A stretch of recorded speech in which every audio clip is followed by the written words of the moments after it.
Magandang araw po sa inyong lahat. Sa araw po na ito ay mapapakinggan po natin ang kwento ng isang binatang sumubok na kumuha sa isang agimat. Ang 18 taong gulang na si Dolfo ay anak ng isang kapitan. Kaya ang bawat maririnig na masasakit na salita para sa kanyang ama ay tila kutsilyong bumabaon sa kanyang puso. Kaya naman, gagawa siya ng paraan para matulungan ito. Ngunit hindi sinasadyang matutuklasan niya ang lihim na matagal nang itinatago ng kanyang amang si Mang Lucas. Ano ang malaking pagsubok na kakaharapin ng kanyang ama? Magagawa kaya niyang pigilan ang pamiminsala ng mga aswang na bangkilan? Ano ang mahalagang papel na gagampanan ng kapring si Barok? Sama-sama po nating pakinggan ang buhay at pakikipagsapalaran ng binatang matapang na may ngipin ng kapre. Ngunit bago po ang lahat, mga idol, huwag po ninyong kalimutang mag-subscribe at i-hit ang notification bell sa aking YouTube channel na The Voice Addict at Apong Isaak para sa mas marami pang makapigil hiningang kwentong aswang at katatakutan mula sa mundo ng kababalaghan. Umpisahan na po natin ang kwento. Lucas, pagsabihan mo yung anak mo, ha? Namumuro na sa akin yan. Kapag hindi ako nakapagtigpi sa ugali ng anak mo, makikita niyo mag-ama kung paano ako magalit. Hindi naman po ako nagsimula ng gulo, Chong, eh. Si Raul naman po talaga nagsimula, eh. Sinabi po niyang mahinang klase daw po ang kapitan sa baryong to. Wala daw po silbi si tatay at dapat daw po kayo naging kapitan at hindi ang tatay ko. Ipinagtanggol ko lang po ang sarili ko dahil pinagtutulungan po nila ako, eh. Bakit mo naman pinatulan? Lintik ka. Ang laki-laki ng katawan mo, Dolpo. Konting suntok mo lang, baka tumilamsik na ang anak ko. May gamit ka pang liabe sa kamao mo. Bira, alak mo talagang patayin ang anak ko si Raul, ano? Aba, baka nakakalimutan mong magpinsang kayo. Hindi pwede sa akin ang katapangan mo dahil sinasabi ko sa'yo, huwag mong sagarin ang pasensya ko. Baka hindi kita matansya. Wala naman pong palaging mali sa inyo kundi ako, eh. Kinakampihan niyo po ang anak niyo kahit mali nang ginagawa niya. Kaya siguro lumaki ang ulo niya dahil sa inyo, eh. Bakit po ba palaging ako ang pinagagalitan niyo? Ni minsan, hindi ko po narinig na pinagsabihan niyo yung anak niyo, eh. Natural na ikaw ang pagsabihan ko. Ikaw ang una sumuntok, eh. Kaya ikaw ang pinapagalitan ko dahil ikaw ang panganay sa inyong dalawa. Ikaw ang mas matanda. Kaya dapat marunong kang magpasunod sa kanya ng maayos. Ikaw ang maging ehemplo. Kaya po ba palagi niyo na lang kinakampihan ng anak niyo? Ganun po ba, Chong? Kaya po ba kahit pagsalitaan ng anak niyo ng masakit ang tatay ko, ayos lang po sa inyo? At dapat pagpasensyaan ko pa rin ang pambabastos ng anak niyo sa tatay ko? Teka! Dolpo, tumigil ka na! Huwag ka na sasagot sa Chong Puroy mo! Makinig ka na lamang sa sinasabi niya. Tay, pati ba naman kayo? Maniniwalang kasalanan ko. Ay naman, ipinagtanggol ko lang kayo dahil alam kong ginagawa niyo naman po ang trabaho niyo, eh, at may silbi kayong kapitan dito sa baryong to. Pero bakit po parang ako pa ang mali? Narinig mo? Narinig mo, ha, Lucas? Narinig mo? Nakita mo na kung anong ugaling meron ng anak mo. Bastos na ang anak mo, Lucas. Hindi na marunong gumalang sa mga nakatatanda sa kanya. Paano? Dahil palagi na lamang po niyo akong ginagawang mali sa harap ng tatay ko.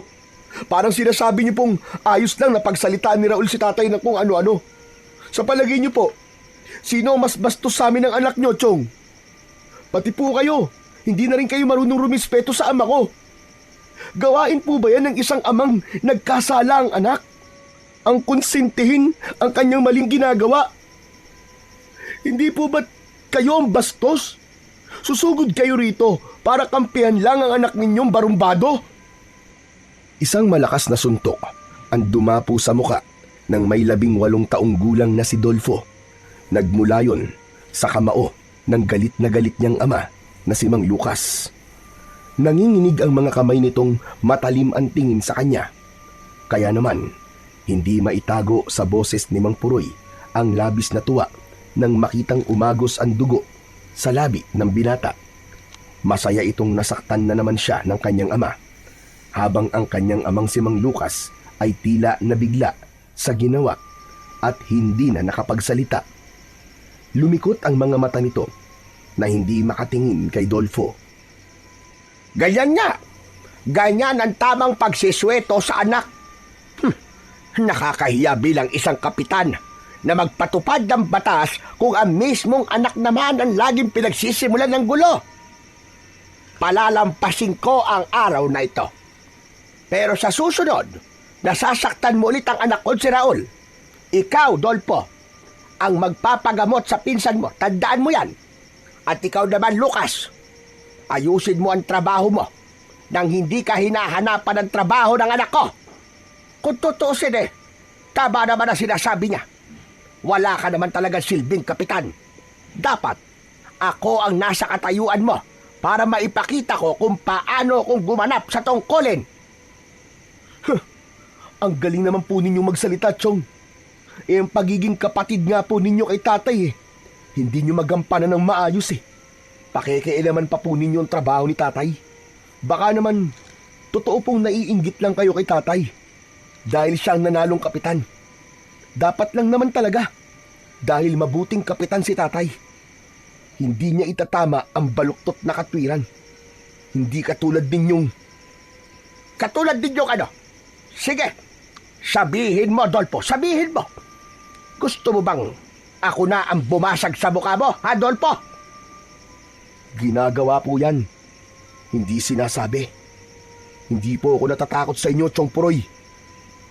Akma na sanang susuntukin ni Mang Puroy si Dolpo nang biglang humarang si Mang Lucas at matapang itong nagsalita habang kaharap ang kapatid. Tama na yan, kuya, tama na! Ako na lang ang magpaparusa sa anak ko. Sapat na ang isang suntok na ginawa ko kanina para malaman niyang nagkamali siya. Ako na ang bahalang humingi ng dispensa sa mga nangyari kay Raul. At pinapangako ko, kuya, na hindi na mauulit. Tay, hindi ako may kasalanan dito. Kaya huwag po kayong humingi ng pasensya sa kanila, tay. Tumigil ka! Mamaya tayo mag-uusap, Dolpo. O sige, ipapaubaya ko sa iyo ang anak mo, Lucas. Pero sa susunod, na malaman ko pang binugbog ni Dolpo si Raul, abay pasensahan talaga tayo. Kalilimutan kong magkapatid tayo. Pati ikaw, masasaktan ka sa akin, tandaan mo yan. Iniwanan muna ng masamang tingin ni Mang Puroy ang nakatayong si Dolpo bago ito tuluyang umalis sa loob ng kanilang bahay. Nahabol na lamang yon ang tingin ni Mang Lucas bago pabuntong hininga na humarap sa kanya. Bakas ang galit sa namumula nitong pisngi, ngunit hindi siya nagsisisi dahil ipinagtatanggol lamang niya kung ano ang tama. Nakita mo na ang resulta ng katapangan mo, ha, Dolpo? Kaya umiwas ka na lang. Huwag kang palaging sumasali sa gulo. Ilang beses ko man sinasabi sa iyo yun. Kitang-kita ko po talaga, tay. Kitang-kita ko kung paano kayong naging duwag sa harap ng kapatid nyo. Hindi na nakapagtimpi ng galit si Mang Lucas at muling dumapo sa muka ni Dolfo ang malakas na suntok ng kanyang ama.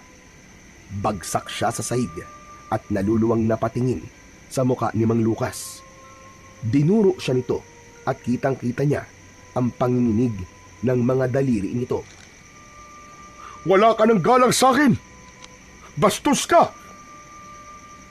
Tay, hanggang kailan niyo pa ako sasaktan? Hanggang kailan kayo magiging duwag na ipaglaban ang sarili niyo?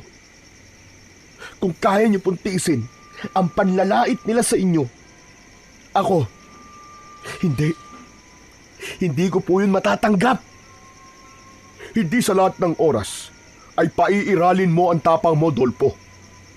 Pinagsisisihan kong ibinigay ko sa iyo ang liyabi na yan. Kung alam ko lang nagagamitin mo yan sa katarantaduan, hindi ko na sana ibinigay sa iyo yan. Kahit kailan talaga. Wala ka nang ginawang tama. E di kunin niyo po. Bawiin niyo ng liyabing binigay niyo sa akin. Kung katarantaduhan lamang po pala sa inyo ang ginagawa kong pagmamalasakit sa inyo. Sana, hindi na lang kayo naging tatay ko. Alam ni Dolpo na sumobra ang salitang nabitiwan niya para sa kanyang ama. Ngunit ang mga salitang yon ay matagal niya nang gustong sabihin kay Mang Lucas upang magising ito sa katotohanan at hindi maging duwag sa harap ng kapatid nito. Sakal na siya sa pangaalipusta ng mga tao sa kakayahan ng kanyang ama. Bilang isang kapitan ng baryo ng Magus, hindi dapat binabaliwala ng mga tao ang kanyang ama. Pero dahil mahal niya ito, masakit din para sa kanya ang mga salitang binibitiwan ng mga tao para rito. Lalo na kung nanggaling mismo yon sa kapatid nito. Kahit na kailan, ay hindi ko pinagsisiyang naging anak kita. Hindi ko alam na kaya mong ipagpalit ang amang katulad ko sa walang kwentang pride mo. Ano man sa'yo, kung mahina ako o duwag ako, ang mahalaga, maraming buhay ang naisasalba ko at kabilang karon. Ikaw lamang ang inaalala ko, anak, dahil ayoko mapahama ka. Anak kita eh. Pero kung masama sa'yo ang ginagawa ko, pwede ka namang umalis sa pamamahay ko. Bukas ang pinto! Parang may libo-libong kutsilyo ang sumaksak bigla sa dibdib ni Dolfo nang marinig ang sinabing yun ni Mang Lucas. Nangangahulugan yun ng pagpapalayas nito sa kanilang bahay. Kaya naman, wala na siyang nagawa kundi ang umalis sa harapan nito at pumunta sa kagubatan, sa lugar kung saan madalas niyang pagtambayan kapag masama ang kanyang loob.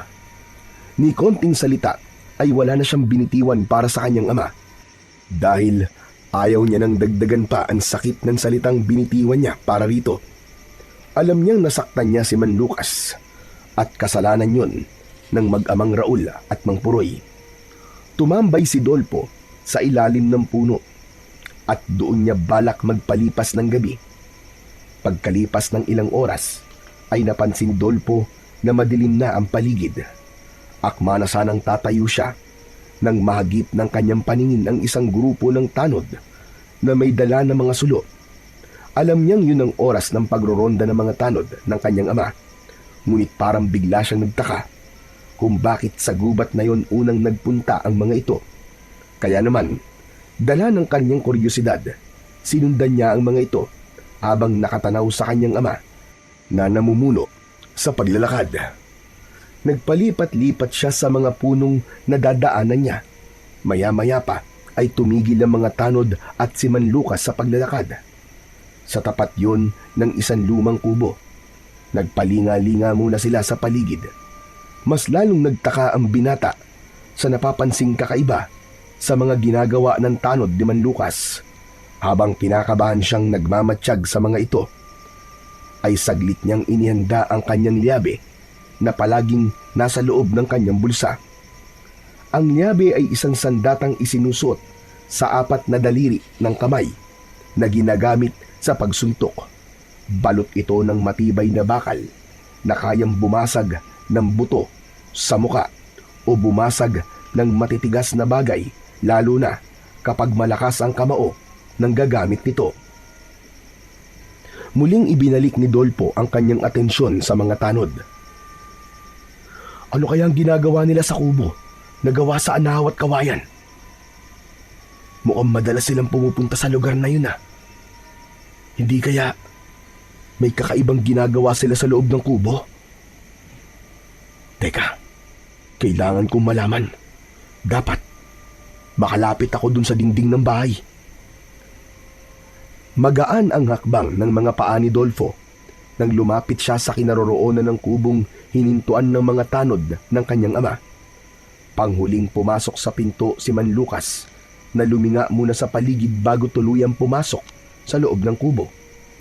Sa likod pumwesto si Dolfo habang nakasilip siya sa siwang ng kawayang dingding ng kubo at maingat siyang nakinig sa mga pinag-uusapan ng kanyang ama at ng mga tanod nito. Palagi kayo magmatsyag sa paligid. Ayokong madagdagan pa ang mga namamatay sa baryong ito. Ikaw, Daniel, magbantay ka sa labasan nitong gubat. Mag-iingat kayo.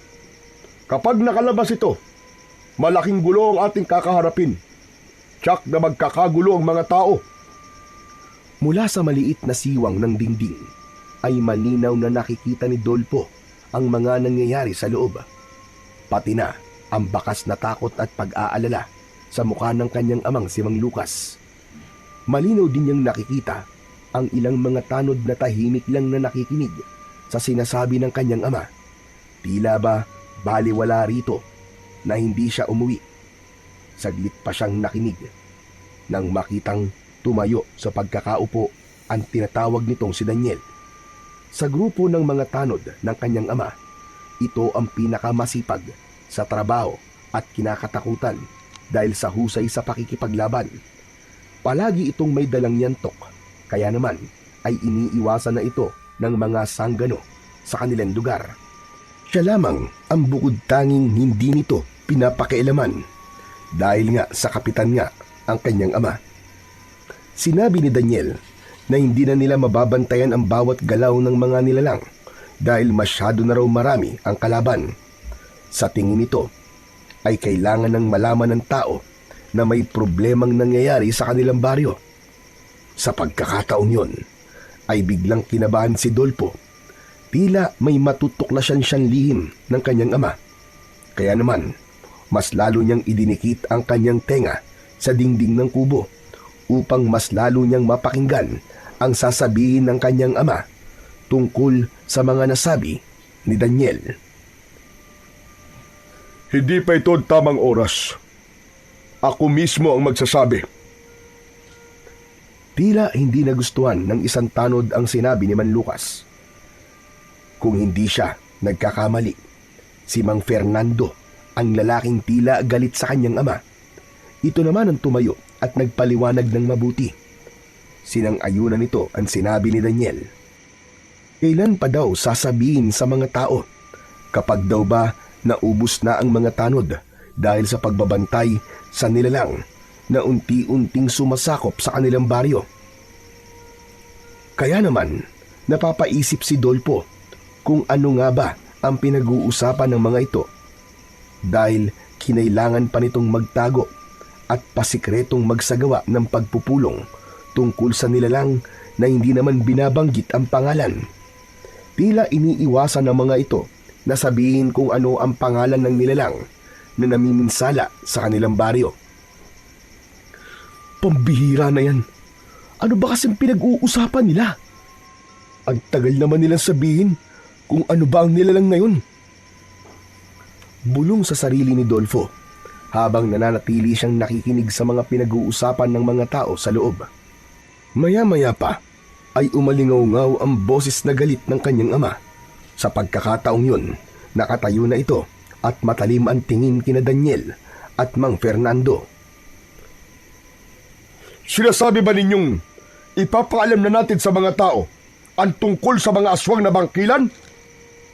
Naiisip ba ninyo na biglang magkakagulo at lalong sasalakay ang mga aswang sa baryong to? Kaya ba nyo ang pagdagsa ng maraming tao? Maniniwala kaya sila?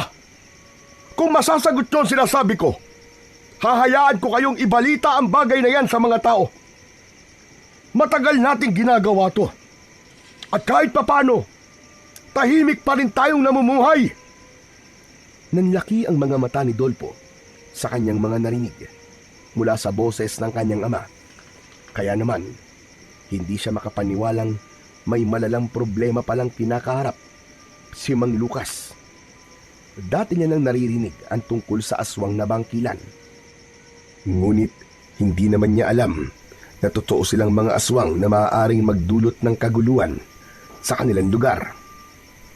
Pagkatapos mapakinggan ni Dolpo ang usapan ng mga ito, ay tahimik siyang naglakad at umalis sa lugar na yun habang hindi mawala sa puso ang kanyang pag-aalala para sa kanyang ama. Huwag po kayo mag-alala, Tay. Tutulungan ko po kayo. Kahit na pinalayas niyo ako sa bahay, Hindi ko po hahayaang mapahamak kayo sa pagsugpo sa mga aswang na patuloy na gumagambala sa baryo natin. Teka, batay sa pag-uusap nila, parang may namatay na. Matagal na napahinto sa paglalakad si Dolpo. Hindi niya maipaliwanag ang pag-aalalang nararamdaman niya. Pakiramdam niya ay meron ng namatay dahil sa aswang.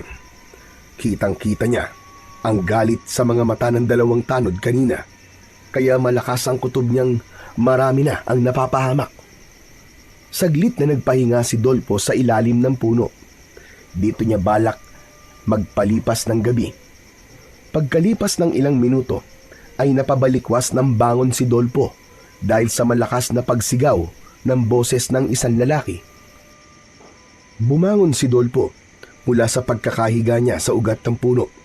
Inilinga niya ang paningin sa paligid, ngunit wala naman siyang nakikitang nilalang.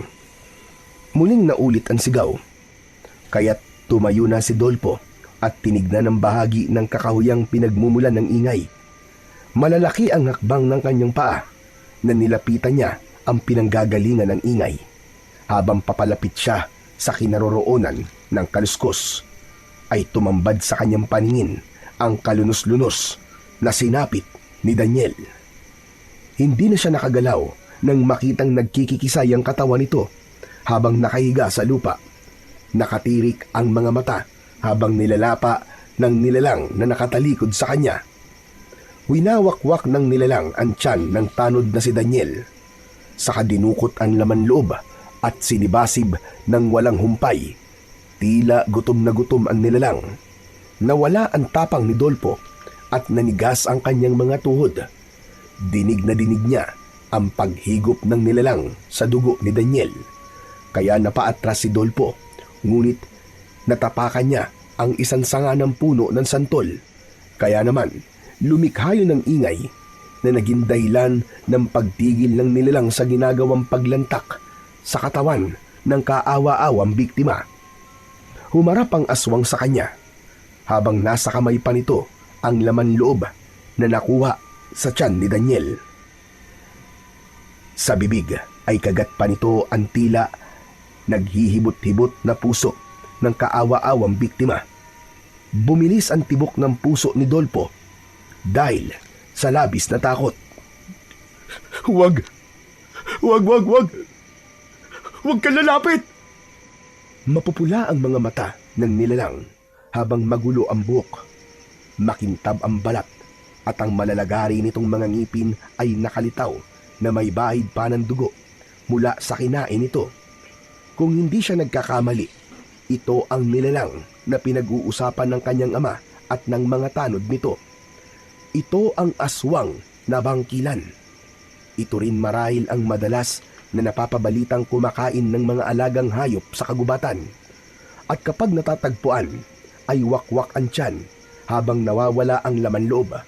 Kaya naman, pakiramdam ni Dolpo ay para siyang nakaharap kay kamatayan dahil sa itsura nitong malademonyong anyo. Idagdag pa ang dalawa nitong pangil na kasing tulis ng dulo ng kutsilyo. Gumapang ang takot sa buo niyang katawan. Kasabay ang paghakbang nito papalapit sa kanyang kinatatayuan, ang paglabas naman ng malaahas nitong dila. Pinagpawisan ang kanyang kamay nang may hawak na liyabe. Tila hindi niya yun magagamit dahil sa labis na pagkabigla. Lumayo ka sa akin! Huwag mo akong sasaktan! Lumayo ka sa akin! Imbis na lumayo ang aswang, ay sinugod nito si Dolfo habang umangil ng malakas na parang isang tunog ng isang asong nauulol. Nagsipagtayuan ang mga balahibo niya sa katawan at mabilis na tumakbo papalayo sa aswang na humahabol sa kanya. Desidido itong patayin siya, kaya kahit madilim ang paligid ay sinikap niyang makapagtago sa makapal na damuhang nadadaanan niya. Saktong nakalubog siya sa malalapad na dahon nang dumaan sa kanyang harapan ang umuugong na aswang. Panay ang linga nito sa paligid. Sa daming lugar na pinagtitigilan nito, ay doon pa sa kanyang tapat kung saan siya nagtatago. Halos marinig niya ang malakas na kaba ng kanyang dibdib. Mabuti na lang at maliwanag ang sikat ng buwan, kaya malinaw niyang naaaninag ang daan. Tila napapahiya siya sa kanyang sarili dahil sa pagkakataong yun ay bigla siyang naging duwag. Matagal na namalagi ang aswang na bangkilan sa tapat niya bago tuluyang umalis at tumakbong nakabaluktot papalayo sa kinaroroonan niya. Tiniyak na muna niyang nakaalis na ito bago siya lumabas sa kanyang pinagtataguan. Pero nagulat na lamang siya nang biglang may dumakot sa kanyang leeg na malaking kamay. Umangat ang kanyang mga paa sa lupa. Halos mahabol niya ang kanyang hininga habang sinasakal siya ng aswang. Hindi na paghandaan ni Dolpo ang pag-ikot ng aswang para siya ay hulihin. Ngunit dumating ang isang matandang lalaki. Umalingaw-ngaw sa katahimikan ng gabi ang malakas na boses ng matanda. Bitiwan mo ang binatang yan, halimaw ka! Kundi ako mismo ang papatay sa'yo! Hindi ako magdadalawang isip na paslangin ka at itapon ang katawan mo sa ilog para ipakain sa mga alaga kong buhaya! Sige, pumorma ka! Tulungan niyo ako! Tatang, tulungan niyo ako!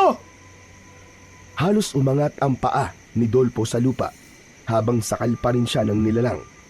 Napakabaho ng hininga nito na para bang babaligtad na ang kanyang sikmura. Hindi niya matiis ang amoy ng nabubulok nitong hininga, lalo na nang itapat nito ang mukha niya sa bibig nito at sumigaw sa kanyang mukha. Halatang galit na galit ang aswang na parang ayaw siyang pakawalan.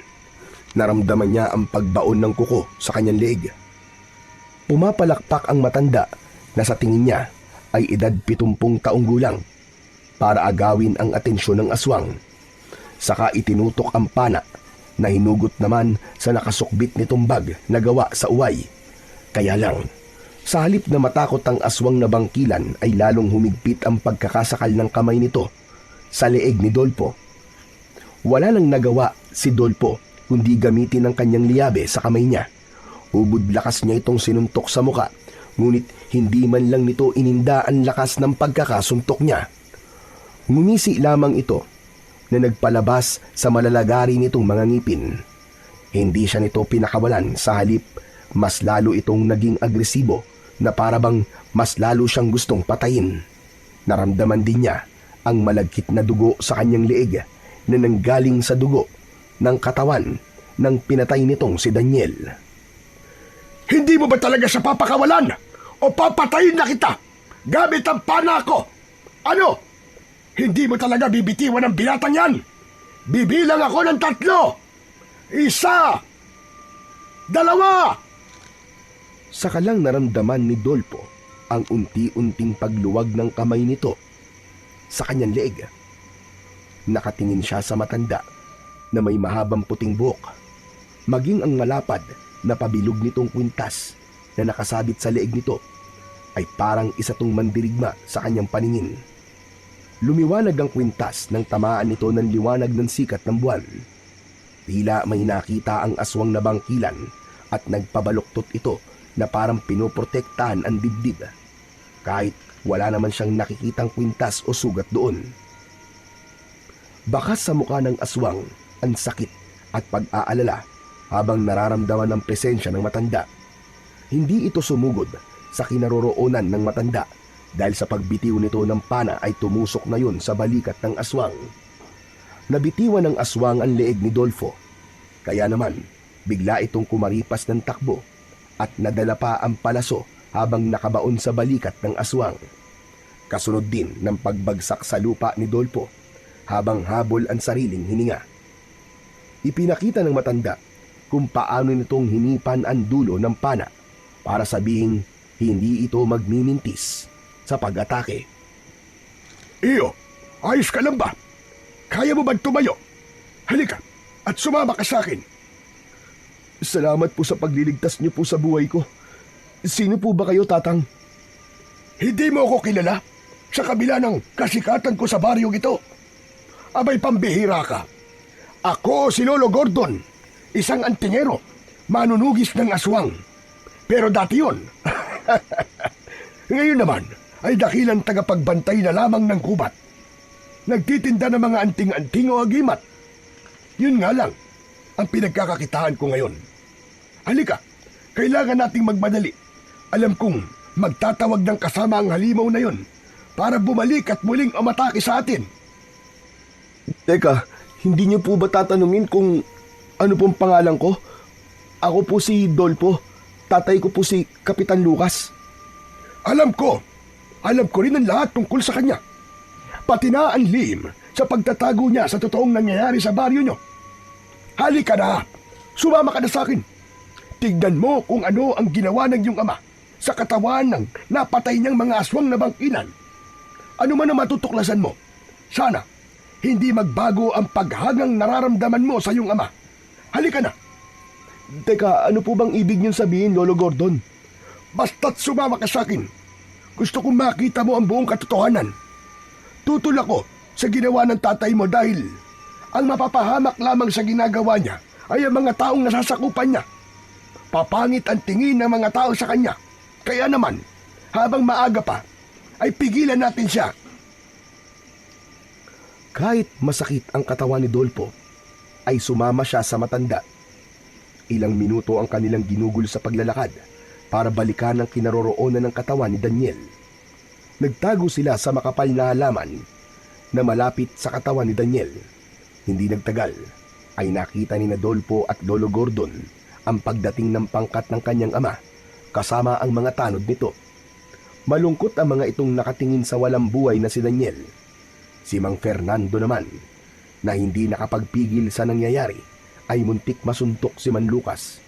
Sinisisi nito ang kanyang ama sa pagkamatay ng kaibigan nito. Lalabas sana sa pinagtataguan si Dolpo, subalit naramdaman niya ang kamay ni Lolo Gordon para siya ay pigilan. Nang sulyapan niya ito, ay umiling ito ng sunod-sunod, habang nakasilip pa rin ito sa siwang ng halaman.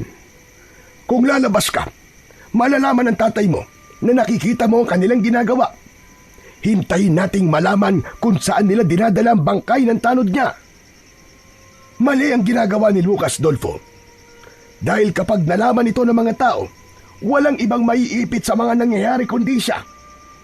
Sinisira niya ang kanyang pagkatao at mawawala ang tiwala sa kanya ng mga nasasakupan niya. Sigurado yun. Sigurado po akong may malalim po na dahilan kung bakit po ginagawa ni tatay ito. Matagal na po ba niyong alam ang ginagawa po ng ama ko? Oo naman.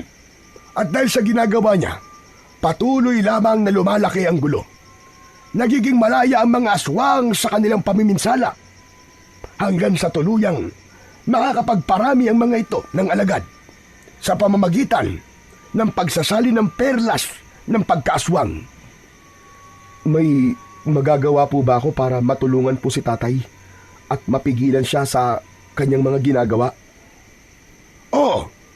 Subalit kahit nagtitinda ko ng mga agimat, ang agibat na ibibigay ko sa iyo ay ikaw mismo ang kukuha. Malaki ang maitutulong ng kapangyarihan ng agimat para matalo ang pinuno ng mga aswang na bangkilan na lalaki. Ano po? Bangkilan na lalaki? Oo, tama. Bangkilan na lalaki ang tawag sa aswang pumapatay sa mga tao. Karaniwang bangkilan ay mga babae. Magagandang muka. Ngunit sa pagkakataong ito, lalaking may kakayahan lamang na magpalit ng anyo sa gabi ang nilalang na kalaban natin. Sila ay may kakayahan ding maglipat ng pagiging aswang sa pamamagitan ng kanilang mutya. Mga pangkaraniwang aswang lamang sila. Ngunit sobrang mapanganib. Magsasalita pa sana si Dolpo para tanungin si Lolo Gordon. Ngunit napansin na nilang binuhat ng mga tanod ang katawan ni Daniel. Kaya naman, sumunod sila rito para malaman nila kung saan dadalhin ang katawan ni Daniel. Pagkalipas ng ilang minuto, ay tumigil ang mga ito sa pintuan ng kuweba na may masukal na labas. Malumot ang bato at maraming nakalaylay na damong ligaw. Si Mang Lucas pa ang naghawi ng mga damo bago tuluyang pumasok sa loob. Naghintay ng matagal ang dalawa sa labas ng kuweba, kaya't nagkaroon ng pagkakataon si Dolpo na magtanong sa matanda tungkol sa sinasabi nitong agimat. Lolo Gordon, paano po ako magkakaroon ng agimat na sinasabi niyong tatalo po sa mga aswang na bangkilan? Sa pusod ng kagubatan, may makikita kang pinakamalaking puno ng balete. Ang pinakamatandang puno sa baryo ng Magos. Ito rin ang tirahan ng isang kapre na madalas na nagpapakita sa mga tao kapag may naliligaw sa kanyang teritoryo. Lalong-lalo na sa mga mangangasong gumagambala sa katahimikan ng mga hayop na namumuhay sa gubat. Sila ang mga nilalang na nagbabantay sa kalikasan sa ilalim ng utos ng mga diwatang may dugong maharlikha. Pambihira naman kayo, Lolo Gordon. Muntik na po ako maniwala sa inyo tungkol sa agimat eh. Mabuti na lang at binanggit nyo ang kapre at diwata.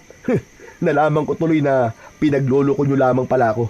Pasensya na po, pero seryoso po ako sa tanong ko, Lolo. Aba, hindi ka ba naniniwalang may kape sa baryong to? Pambira itong batang ire. Kahit bata nga alaman tungkol sa kapre. Saka mo na kusgan kapag nakita mo na ang sinasabi kong pinakamatandang puno sa baryo natin. Bihira kang lalaki ka, oo. Ikaw na nga ang tinutulungan. Ang dami mo pang sinasabi. Sige na po, hindi ko na po kayo kukontrain. Ano bang klaseng agimat po ang matatagpuan po dun sa puno ng balete? At bakit po may kapre pa? Siyempre, dahil ang kapre mismo ang kailangan mong labanan para makuha mo ang ngipin niya. Kaya naman, kakailanganin mong labanan ng kapre. Kailangan ng buong tapang bago humarap sa nilalang na yun. Lolo, kung totoo pong kapre ang kailangan kong labanan para sa ngipin, aba, hindi po ba't sila mga nilalang na may malalaking katawan? Tapos po yung braso parang mga nagbubuhat. Baka po ikamatay ko yun. Problema mo na kung paano ka makakakuha ng kanyang ngipin o kung paano mo siya malalabanan at maiisahan nang hindi ka masasaktan. Tandaan mo, Dolpo, may paniniwala ang matatanda na ang mga kapre ay kumakain ng tao. Kaya mag-iingat ka. Pambihira naman kayo, Tatang. Tinatakot niyo naman ako eh. Hoy, hoy, hoy, hoy! Hindi kita tinatakot. Inasabi ko lamang sa'yo na mapanganib ang pagkuha sa agimat na yun. Kaya naman, pag-isipan mo munang mabuti. Pasensya na, Lolo Gordon. Pero hindi ko po alam kung totoo ang sinasabi niyo eh. Hindi ko po magagawang labanan po ang kapre. Gawin mo para kay Lucas. Para po kay tatay. Kailangan ko pong gumawa ng paraan kung paano siyang matutulungan. Sige, gagawin ko na po. Lalabanan ko po ang kapre para makuha ko ang kanyang ngipin. Kahit ba nagsisinungaling siya at nakita mo ang kanyang ginagawa? Ang totoo po, masama po ang loob ko dahil sa mga nalaman ko. Lalo pat pinalayas ako ni tatay sa bahay nang dahil lamang sa kapatid niya. Kung ako ang tatanungin, siguro ay may dahilan si Lucas kung bakit niya yung ginawa sa'yo. At kung hindi ka naman naglayas, hindi mo sana matutuklosan ng lihim niyang ito, hindi ba? Ang kailangan ng tatay mo, tulong at isang taong magsasabi sa kanya na kailangan ng malaman ng mga tao ang tungkol sa mga aswang. Ano ba ang ikinakatakot niya? At ano rin ba ang ikinakatakot mo, Dolpo? Ang labanan ng kapre? O hayaang mapahamak ang tatay mo? Hindi nakapagsalita si Dolpo dahil binalot na ng pag-aalala ang kanyang dibdib. Maya-maya pa ay narinig niya ang ingay ng mga tanod sa paglabas ng mga ito sa kuweba. Kasunod ang isang babaeng umiiyak na sa tingin niya ay sinundo ng dalawang tanod. Yun ang katotohanang nasaksihan nilang dalawa ni Lolo Gordon, ang makitang naghihinagpis ang pamilyang nauulila ng dahil sa aswang na bangkilan. Diyan sa kuwebang yan, inililibing ang mga nabibiktima ng aswang na bangkilan. Kung hindi ko kilala si Lucas, marahil iisipin kong pinoprotektahan niya ang mga aswang. Ginagawa ito ng iyong ama para sa ikabubuti ng mga taong nasasakupan niya. Ngunit para sa akin, para itong pagtataksil. Tila may tinik na bumara sa lalamunan ni Dolfo nang marinig niya ang sinabi ni Lolo Gordon. Gustuin man niyang isipin na marahil ay malinis ang ngangari ng kanyang ama. Ngunit sa makakakita namang katulad nila ay iba ang iisipin nilang dahilan tungkol sa ginagawa nito. Maya-maya pa ay umalingaw-ngaw na ang hagulgol ng iyak ng isang babaeng nawalan ng asawa. Si Aling Susan ang babae, asawa ni Daniel, at may naulila itong sanggol na halos 5 buwang gulang pa lamang. Naipon ang galit sa dibdib ni Dolpo, kaya bigla niyang kinausap si Lolo Gordon. Lolo Gordon, saan ko po matatagpuan ang pusod ng gubat at ang kinaroroonan ng matandang punong kahoy? Kung ganon, gagawin mo na ang sinasabi ko. Naniniwala ka na bang totoong may kapre, iyo? Kailangan ko pong maniwala at gumawa ng paraan kung paano mapipigilan ang namiminsalang mga aswang. Pagkatapos ng nangyari sa akin kanina, tama lang po na may gawin akong hakbang para kay tatay. Malakas ang paniniwala kong magtatagumpay ka, Dolpo. Kaya't sasamahan kita. Ituturo ko sa iyo ang kinaroroonan ng kapre. Subalit, kailangan mong maging maingat sa paglapit sa nilalang na yon. Mapanganib ang mga nilalang na may angking kakayahan na hindi katulad sa isang pangkaraniwang tao. Yan ang pakatatandaan mo. Ngayon na po tayo pumunta ron, Lolo Gordon. Nakahanda na po akong lumaban at ibuwis ang buhay ko. Makuha lamang po ang ngipin ng kapre. Gusto kong malaman kung totoo po ang sinasabi niyong agimat. Magtitiwala po ako sa inyo. Kung ganon, sumama ka sa akin. Maglalakad tayo ng 2 oras papunta sa loob ng gubat na sinasabi ko. Tamang-tama. Maliwanag at bilog ang buwan. Madali nating mahanap ang kinaroroonan ng puno ng balete. Maingat na umalis sa pinagtataguan sina Lolo Gordon at Dolfo. Tinahak nila ang daan papunta sa pusod ng kagubatan. Ang pusod ng kagubatan ay kadalasang matatagpuan sa lugar na halos punong-puno ng mga nagtataasang punong kahoy at napapagitnaan ng 2 ilog. Ilang mga palatandaan ito ay ang direktang nasisikatan ng liwanag ng buwan o kahit ng sikat ng araw. Pagkalipas ng 2 oras ay narating nila ang lugar na sinasabi nga ni Lolo Gordon. Bakas sa puno ang pagiging matandang kahoy nito, subalit hindi sila lumapit. Pinag-aralan nila ang paligid at nagtago sa makapal na halaman. Mula sa kanilang pinagkukublian ay natanaw ni Dolpo ang nagbabagang apoy sa itaas ng puno ng balete.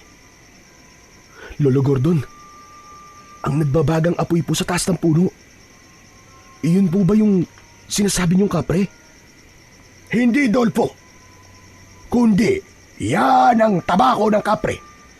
Indikasyong gising pa siya at nagbabantay sa kagubatan.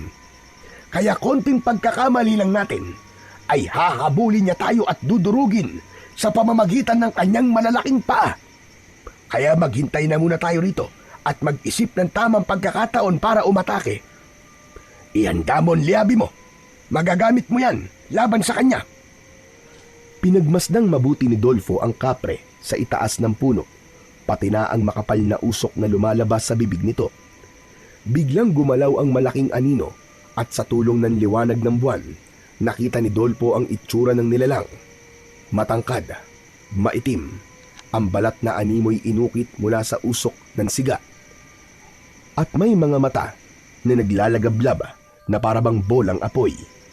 Ang katawan ay kasing laki ng kalabaw o mas malaki pa. Ngunit may kilos na mabagal at maingat. Tila ayaw gambalain ang mga nilalang sa kanyang paligid. Sa bibig ng kapre ay nakasupalpal ang malaking tabako, habang ang sindi ng sigarilyo ay umuusok ng mahinahon. Bumundol ang kaba sa dibdib ni Dolpo habang pinagmamasdan niya ang itsura ng kapre. Anak ng 7 kagaw, Lolo Gordon. Hindi ako makapaniwala. Totoo pala ang kapre.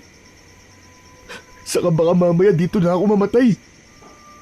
Kaya nga sinasabi kong ang agimat na ngipin ng kapre ay para lamang sa lalaking may matitibay na loob. Handang mamatay para sa agimat. Kailangan mong maging matapang. Huwag kang magpapakita ng takot sa kanya, Dolpo. Magpakatatag ka. Pero kakayanin ko ba talagang makuha ang ngipin niya? Diyos ko, parang kasya naman ako sa bibig ng kapre na yan eh. Isang lunok lang sa akin yan eh. Nagsasalita pa sana si Dolpo nang biglang umalingaw-ngaw ang malakas na boses ng kapre sa katahimikan ng gabi. Nagpalinga-linga ito sa paligid at bumaba sa kinauupuan sanga. Humapay ang puno at may ilang mga daon ang nahulog sa lupa. Sino yan? Magpakita ka. Alam kong may taong nakamasid sa akin. Magkakasunod na paglunok ng laway ang ginawa ni Dolfo habang nakatingin siya sa nagsisisigaw na kapre. Nanginginig ang kanyang kamay habang hindi inaalis ang paningin sa muka ng nakakatakot na nilalang. Anak ng... Paano na? Naririnig niya tayo, Lolo Gordon. Kaya tumahimik ka. Diyos ko, dapat pala hindi na kita sinamahan dito. Pabulong na saad ni Lolo Gordon kay Dolpo habang hindi na rin ito mapakali sa pinagtataguang halaman. Maya-maya pa ay biglang tumahimik ang kapre at nakatanaw sa malayo. Ilang saglit pa silang naghintay sa lugar na yon habang nagtatago pa rin sa makapal na halaman. Pagkaraan ng ilang minuto ay nagulat sina Lolo Gordon at Dolfo nang biglang umatake ang aswang na bangkilan sa kinatatayuan ng kapre. Dala marahil ng labis na gutom kaya diretso itong umatake sa kapre. Ngunit naging maagap naman ang kapre sa pag-iwas sa pagsugod ng aswang. Pagkakataon mo na, Dolpo. Gawin mo na ang plano para makuha ang ngipin. Pero may kalaban po siyang aswang na bangkilan eh. Magsasalita pa sana si Dolpo nang makita niyang nabihag kagad ng kapre ang aswang na bangkilan. Itinapon nito ang tabako at doon papapunta sa kanilang pinagtataguan. Umalingaw-ngaw ang malakas na sigaw ng kapre habang hawak sa bewang at ulo ang aswang na bangkilan. Nagpupumiglas ang aswang sa pagkakahawak ng kapre. Ako, Barok. Walang sino man makakatalo akin. Kaya alam ko, may nakamasid sa ginagawa ko. Pagmasdan nyo ang gagawin ko sa aswang. Hindi ako makakapayag na may manggugulo sa teritoryo ko. Ako, Barok! Ubod lakas na pinutol ng kapre ang katawan ng aswang na bangkilan. Nanlalaki ang mga mata ni Dolpo nang tumingala ang kapre at buong-buo na nilunok ang katawan ng aswang. Kumalat ang dugo ng aswang sa lupa at sinaid yun ng kapre na sumigaw pa habang may garalgal ang boses. Nagmistulang higante sa paningin ng binata ang kapre. Kaya naman, tila nagdadalawang isip na siyang lumaban sa kapre na yon. Nararamdaman nga ng kapre na may presensya ng aswang at tao sa kanyang paligid. Kaya kinakausap niya tayo kahit hindi niya alam kung nasan tayo nagtatago. Sige na, Dolpo, ipakita mong matapang ka at hindi ka natatakot sa kapre niyan. Hindi nakagalaw si Dolpo nang itulak siya bigla ni Lolo Gordon sa harap ng kapre na si Barok. Natigilan ito sa ginagawa nang makita ang binata kasabay ng malakas na paghalakhak nito ng tawa. Tila nabingi si Dolpo sa lakas ng boses ng kapre.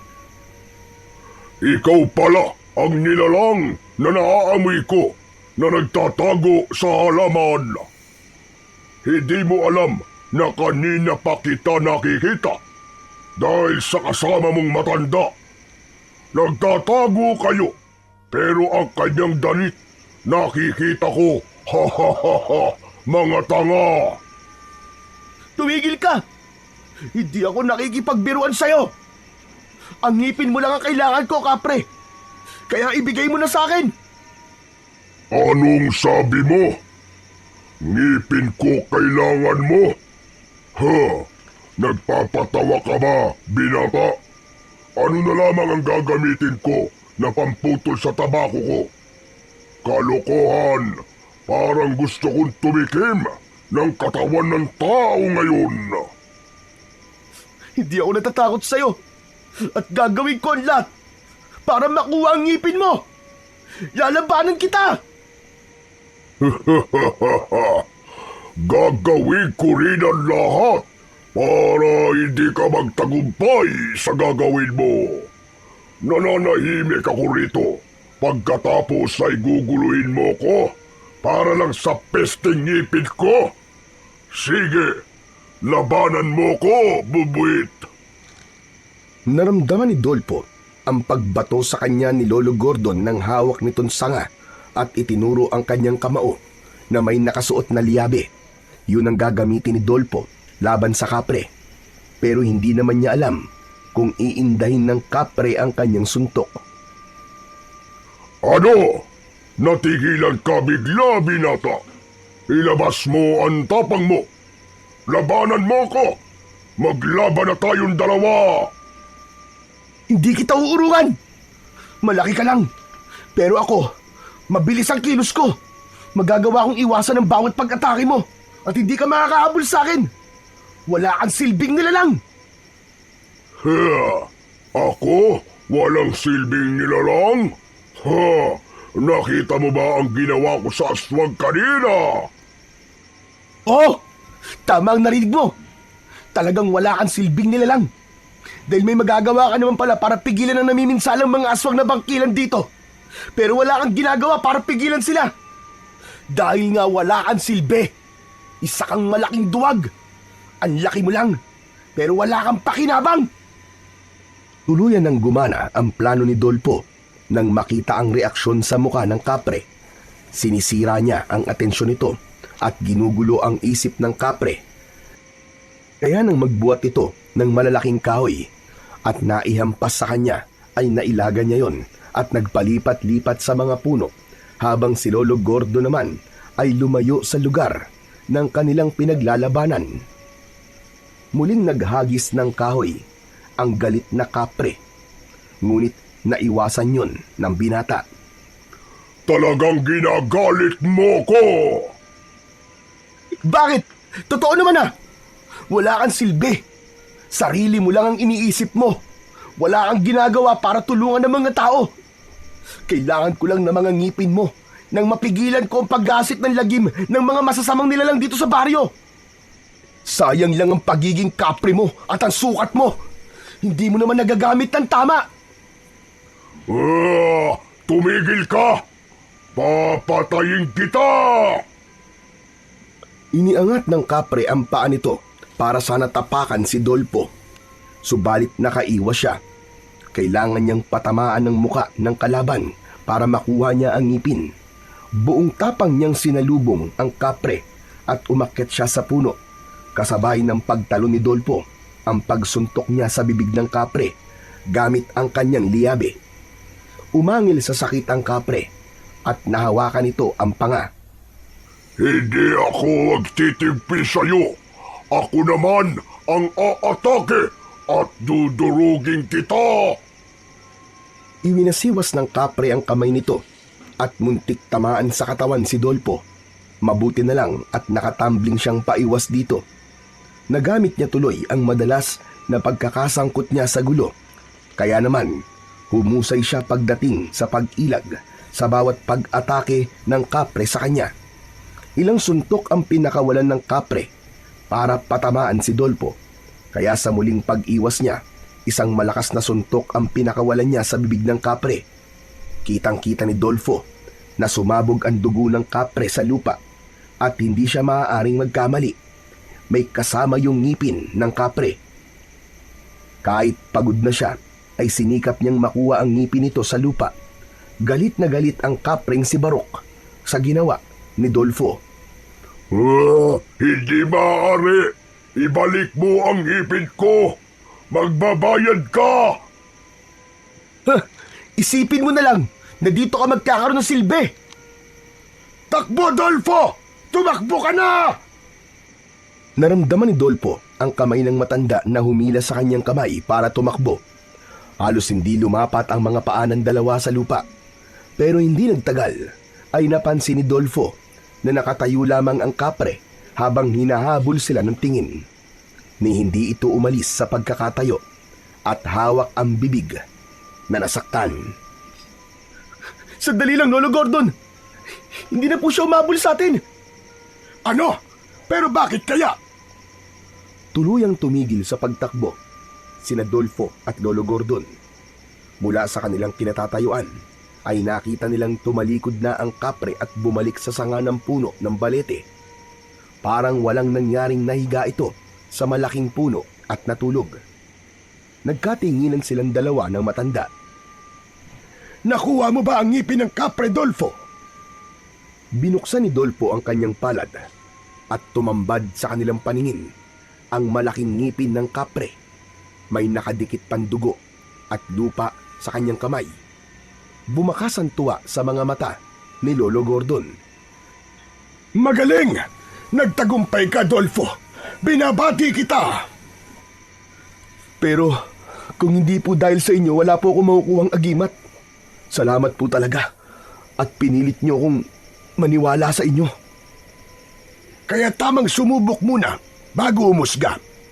Simula ngayon ay ikaw na magtataglay ng kapangyarihang kasing lakas ng kapre. Kailangan mo lang gawing kwintas yan upang palagi mong madadala. Halika, sumama ka na muna sa akin sa bahay ko. Naku, pasensya na po, Lolo Gordon. May kailangan pa po kasi akong gawin eh. Kaya ko naman po itong gawing kwintas. Ihatid ko na lamang po kayo sa bahay nyo. Nako, wag na, Adolfo. Sige na, gawin mo na muna ang naiisip mong gagawin. Alam kong mahalaga yan. Teka, talaga po bang hindi nyo na kailangan po na ihatid kayo? Oo naman. Nakalimutan mo na bang may pana akong dala at kaya kong ipagtanggol ang sarili ko? Pero kanina po, hindi nyo rin nagamit ang sandata nyo. Kagaya ko po natakot din po kayo sa kapre. Pasensya ka na sa ginawa ko kanina. Alam ko naman kasing magtatagumpay ka eh. Mag-iingat ka, Dolfo. Sa gitna ng kagubatan na malapit sa kanilang bahay, naghiwalay ng tinaak na daan sina Lolo Gordon at Dolfo. Papunta sa kanilang bahay. Habang naglalakad, ay isinilid sa bulsa ni Dolfo ang hawak niyang liyabe kasama ang kanyang agimat na ngipin ng kapre. Hindi mawala sa isip niya ang muka ng kanyang amang si Mang Lucas. Kung paano niya ito haharapin at kakausapin. Baka hindi niya mapigilan ang kanyang sarili at makapagsalita na naman siya ng masakit dito. Maya-maya pa ay natanaw niya ang kanyang amang naghihintay sa pintuan ng kanilang bahay. Katabi nito, si Aling Merced na kanyang ina. Tila pinipigilan ng kanyang ina na pagalitan siya ni Mang Lucas. Ngunit hindi pa rin ito nakapagpigil at bago pa man tuluyang makapasok ng bahay ay nasuntok na naman siya ng kanyang ama sa kanyang muka. Kaya napailing ang kanyang muka sa direksyong kinatatayuan ng naluluwa niyang ina. Lintik ka talaga. Umuwi ka pang hayop ka. 4:00 na ng madaling araw. Sabihin mo nga, nagre-rebelde ka ba ha? Sumagot ka, Dolfo. Kinakausap kita. Sa halip na sumagot, ay diretsyong pumasok sa loob ng bahay si Dolfo. Kaya naman, mas lalong namula sa galit ang kanyang ama. Kaya't pinigilan na ito ni Aling Merced. Sinalubong ni Dolfo ang matalim na tingin sa kanya ni Mang Lucas. Magsalita ka. Bakit hindi ka magsalita? Lalabang ka na ba, Adolfo? Matigas na ba ang buto mo? Kaya ka nagkakaganyan? Isang matalim na tingin ang isinukli ni Dolfo para sa kanyang ama. Tuluyan na ngang hindi napigilan ni Dolpo ang kanyang sarili at napalakas din ang kanyang boses habang direktang nakatingin sa mga mata ng kanyang ama. Talaga po bang gusto niyo ako magsalita, Tay? Talaga po bang handa niyong marinig ang mga sasabihin ko sa inyo? Ano bang pinagsasasabi mo? Buong buhay ko. Buong buhay ko, Tay. Wala akong ibang hinangad kundi ang marinig sa inyo na ipinagmamalaki niyo ako. Na ang bawat gagawin ko ay tama para sa inyo, Tay. Pero kanina lang po, nawala ang lahat ng paghanga ko sa inyo. Bigla ako nanliit sa sarili ko. Nasabi ko na lang po sa sarili kong, tama pala ang sinabi sa inyo ni Raul. Na wala kayong kwentang kapitan. Abatang hayop na to ah! Sige po! Sige! Isuntok niyo ulit sa mukha ko ang kamao niyo. Hindi po ba't diyan naman kayo magaling eh? Ang suntukin ako, ang pagbuhatan ako ng kamay, ang saktan ako ng paulit-ulit. Tama na, Tay. Tama na. Hindi niyo dapat ginagamit ang tapang niyo sa akin. Gamitin niyo ang tapang niyo sa pagharap niyo ng problema. Huwag kayong magtago. Harapin niyo ang problema, Tay. Ano bang ibig mo sabihin, Adolfo? Ano bang ibig mo sabihin sa nawala ang paghanga mo sa akin? Sabihin mo nga! Wala akong kailangan sabihin sa inyo, Tay. Dahil alam niyo sa sarili niyo kung anong ibig ko sabihin. Ibinaba ni Mang Lucas ang nakakuyom nitong kamao na tangkasa ng isusuntok sa kanyang muka. Kasunod ng pagbaba ng tingin nito sa maruming damit ni Dolfo, lumayo ang kanyang ina nang masiguro nitong hindi na siya sasaktan ng kanyang ama. Tila ba naintindihan ni Mang Lucas kung ano ang ibig niyang sabihin?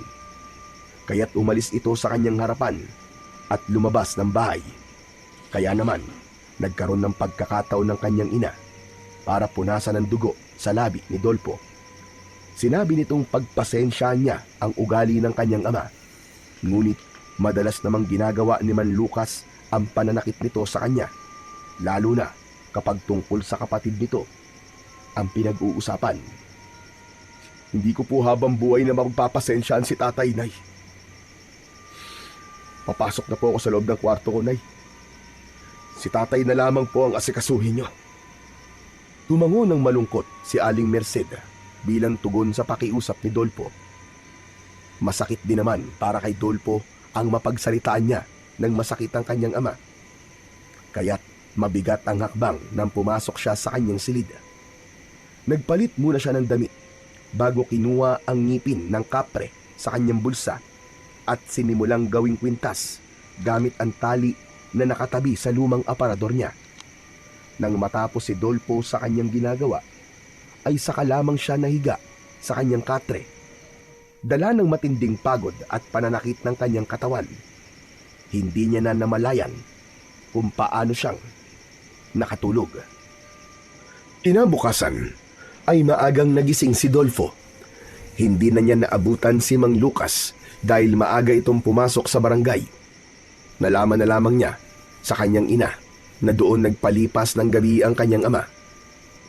Buong araw siyang hindi lumabas ng bahay dahil pinaghahandaan niya na ang pinaplanong gagawin niya mamayang gabi. Sisimulan niya na ang pagroronda ng gabing siya lang mag-isa. Saktong hindi rin umuwi ang kanyang ama dahil masama pa rin ang loob nito sa kanyang ginawa. Dinalhan lang ito ng kanyang ina ng pagkain, kaya naman malaya niyang maisa sa katuparan ang kanyang mga binabalak. Inihanda niya ang kanyang liyabe, saka nagmamadaling pumunta sa kagubatan. Mabuti na lang at maliwanag ang sikat ng buwan. Malinaw niyang naaaninaw ang daan. Bumalik si Dolpo sa lugar kung saan napatay si Daniel. Doon siya nagtago, umakyat sa puno upang makita niya ng maayos ang buong kagubatan. Hindi nagtagal ay natanaw niya ang mga nagrorondang tanod ng kanyang ama. Bumalik ang mga ito sa pinagbagsakan lupa ni Daniel. sa tapat mismo ng punong inakyat ni Dolpo, ay narinig niyang nagsalita ang kanyang amang si Man Lucas. Fernando, sa palagay ko, alam na ng anak ko ang nangyari kagabi. Kitang-kita ko na may alam siya tungkol sa aswang na bangkilan. Sumagot si Mang Fernando, kasabay ng paglinga nito sa paligid. Sinabi nito na hindi na nila maitatago ang katotohanan sa mga tao, lalo na sa mga pamilya ng mga tanod na naulila ng dahil sa kanilang ginagawa. Hindi na pumapayag ang pamilya na hindi mabibigyan ng maayos na libing ang kanilang mga kaanak. Parang nararamdaman ni Dolpo ang kirot sa puso nang marinig ang sinabing yun ni Mang Fernando. Kung nakita ni Dolpo ang ginagawa natin, natitiyak kong iniisip niyang masama akong ama. Nang magtalo kami, alam ko may gusto siyang sabihin sa akin.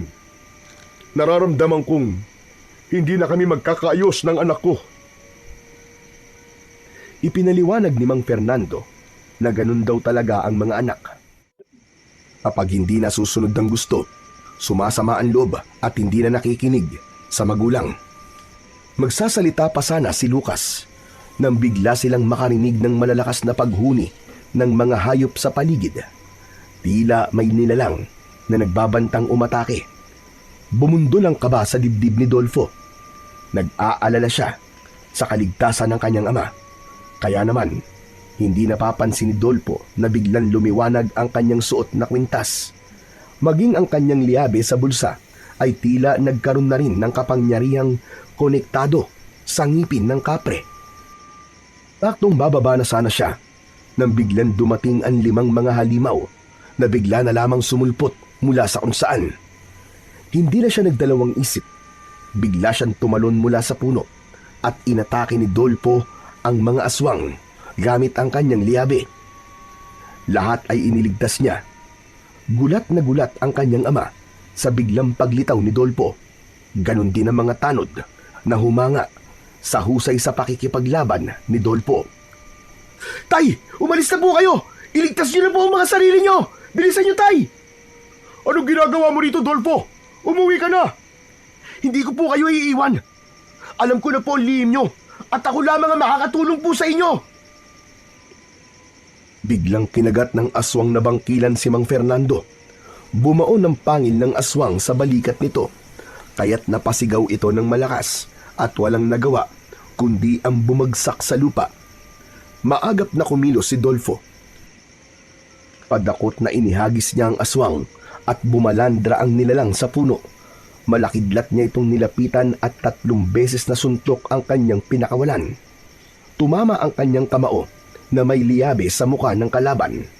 Dahil sa angkin lakas ng katawan at kamao ni Dolpo, halos madurog ang bungo ng aswang na bangkilan. Nakita yon ng mga tanod, pati ni Mang Lucas, na hindi na rin nakagalaw at pinanood na lamang ang ginagawang pagpatay ni Dolpo sa mga kalaban na aswang. Maya-maya pa ay biglang lumitaw ang isang nilalang na nakangising tumutulo ang malapot nitong laway na may kasama pandugo. Napasigaw ang kanyang ama dahil sa takot. Tara na, Dolfo! Tumakas na tayo! Hindi natin siya kaya!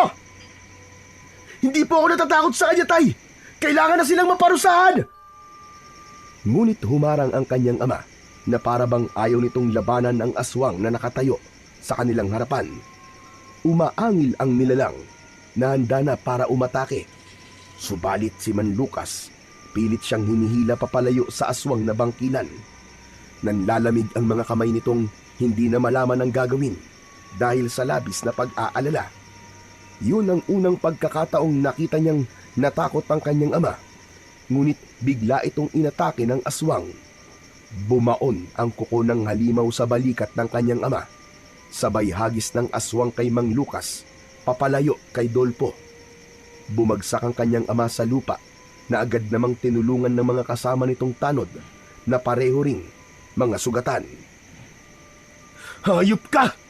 Sinaktan mo ang tatay ko! Mamamatay ka ngayon! Patakbong sumugod si Dolpo sa aswang na nanakit sa kanyang ama. Malakapre Ang bawat bigwas ng suntok ni Dolpo sa muka ng kalaban, dumadagundong ito. 3 beses na bumagsak sa lupa ang aswang na bangkilan. Nilapitan niya ito at paulit-ulit na sinuntok ang muka ng nilalang. Bumulwak ang dugo nito sa muka at habol ang hiningang gumanti sa kanya ng kalmot. Naiwasan naman niya ang kuko nito at binali ang braso ng aswang. Muling sumigaw ang kanyang ama hanggang sa nagkaroon muli ng pagkakataong gumanti ang aswang sa kanya. Tinamaan siya ng suntok at kalmot nito sa kanyang dibdib. Kaya naman, bumagsak siya sa lupa. Sinamantala nito ang pagkakataon para tumakas. Mabilis itong tumakbo papalayo sa kanila at naglaho sa madilim na bahagi ng kakawyan. Ngunit alam niyang nasugatan niya ang kalaban. Bago niya naalala ang kanyang ama, mabilis niya itong nilapitan at tinignan ang sugat nito sa balikat. Inalalayan nila itong dalhin sa kubong madalas na puntahan ng kanyang ama at ng mga tanod nito. Kaya nalaman ng kanyang ama na narinig ni Dolpo ang pinag-uusapan ng mga ito sa pulong.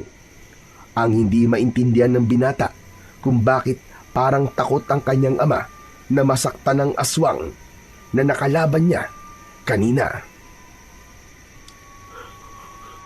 Anong ginagawa mo rito? Hindi ka dapat nandito. Umalis ka na, Dolpo. Bakit, tay? Ayaw niyo po bang malaman ko kung ano ang totoong nangyayari sa gubat na to? Kung paano kayo nagbibigay ng proteksyon sa mga hayop na aswang na yon? Makinig ka sa akin, Dolpo. Bakit ba ang tigas ng ulo mong bata ka? Kayo po matigas ang ulo, tay. Inilalagay niyo ang buhay niyo sa panganib para itago ang katotohanan sa mga tao. Tay, iisipin ko po na mas kinakampihan niyo ang aswang kesa sa mga taong nagtitiwala sa inyo at nasasakupan niyo. Ang totoo, dahil sa ginagawa niyo, wala talaga po kayong pakialam sa mga buhay ng pinagsisilbihan niyo. Magtatalo pa sana sina Dolpo at Manlukas nang dumaing na ang kanyang ama ng sakit. Namimilipit ito habang hawak ang sugat sa balikat. Kaya naman, nagkagulo ang mga tanod sa paghahanda ng maigagamot sa kanyang ama. Si Dolpo na lang ang umalalay kay Mang Lucas. Talagang nakahanda sa kubong yun ang mga gamot para sa sugat na lika ng aswang. Dolfo, sige na, umuwi ka na. At wala kang pagsasabihan ng mga nangyayari rito. Bantayan mo na lang ang nanay mo roon. Hindi niyo ako mapipigilan, tay. Ako mismong gagawa ng paraan para maubos ang mga aswang sa baryong to. At kayo po, tay, wala kayong ibang gagawin kundi ang iparating sa mga kababaryo natin na malala na ang pamiminsala ng aswang na bangkilan sa lugar na to. Paano po kayo nakakatulog sa gabi habang ang pamilya at biktima ng aswang ay itinatago nyo? Kahit saan nyo po tignan, malinaw po, nakasabwat kayo ng mga aswang. Hindi ako kasabwat, kaya wag mo akong pagsasalitaan ng ganyan. At ano pong tawag nyo sa ginagawa nyo, tay? Si Mang Fernando. Kahit siya, hindi na po niya nagugustuhan ng ginagawa nyo. Pero dahil kayo po ang pinuno ng barangay na to, mataas pa rin ang pagpapahalaga niya sa inyo. At yun po sana ang panghawakan nyo, tay. Suklian nyo po ang pagbibigay ng respeto nila sa inyo. At huwag po kayong duwag. Manindigan kayo. Dala ng sama ng loob ay umalis si Dolpo at naglakad papunta sa kagubatan. Iniwan niyang mag-isa ang kanyang ama. Hahanapin niya ang bahay ni Lolo Gordon at doon muna pansamantalang magpapalipas ng gabi. Ngunit sa pagsapit niya sa gitna ng kagubatan, nakita niyang nakatayo ang isang nilalang na nakalaban niya kanina. Humihingal itong umaagos ang dugo sa muka. Nanggaling pa yon sa sugat mula sa suntok ni Dolfo.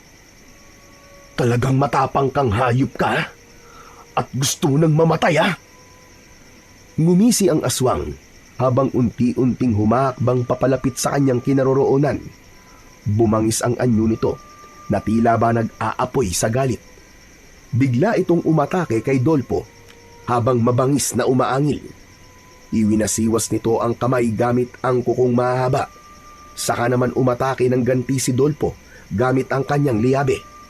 Sa pagtalon niya ng mataas, tinamaan niya ito ng suntok sa muka. Kitang-kita ng aswang ang malakas na liwanag sa kamao ni Dolfo.